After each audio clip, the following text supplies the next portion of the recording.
தன்மை ரொம்பவே அதிகமாக இருந்ததுங்க. சொல்லவே முடியல. அந்தளவு வெயில் அடிச்சுதுங்க. கிட்டத்தட்ட 1:30 மணிக்கெலாம்.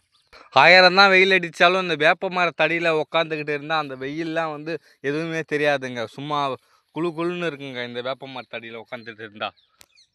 இலைகள்லாம் இப்போ தாங்க புதுசாக எல்லாமே முளைச்சிருக்குது. அப்படியே வேப்ப மரத்தடியில் கொஞ்சம் நேரம் உக்காந்துன்ட்டு கழனியை தாண்டி மிளகா செடிக்கு போயிட்டாங்க. குட்டியாக ஒரு தக்காளியை பார்த்துட்டு நாம் 2 விதமான கத்திரிக்காய் போட்டுருந்தோங்க. ஒன்று வந்து இந்த கலரில் இருக்கிறது, இன்னொன்று வந்து இந்த பச்சை கலர்லேயே கிட்டத்தட்ட இவ்வளோ நீட்டு வளருங்க. ரொம்ப லாங் வளரக்கூடியதுங்க இந்த ஒரு கத்திரிக்காய். ரொம்பவே சூப்பராக இருக்குங்க 2 கத்திரிக்காயும். அதை அப்படியே பார்த்துட்டு இந்த குண்டு மிளகாய் செடிக்கு வந்தாச்சுங்க. இது ரொம்ப வந்து அல்டிமேட்டாக இருந்ததுங்க. இதனுடைய மிளகாய் ரொம்ப இதனுடைய பழமே இந்த மாதிரி தாங்க இருக்கும். எல்லாத்தையும் அப்படி பார்த்துட்டு நம்ம சேனலை சப்ஸ்கிரைப் பண்ணாதவங்க இமீடியட்டாக சப்ஸ்கிரைப் பண்ணுங்க நண்பா. Thank you all.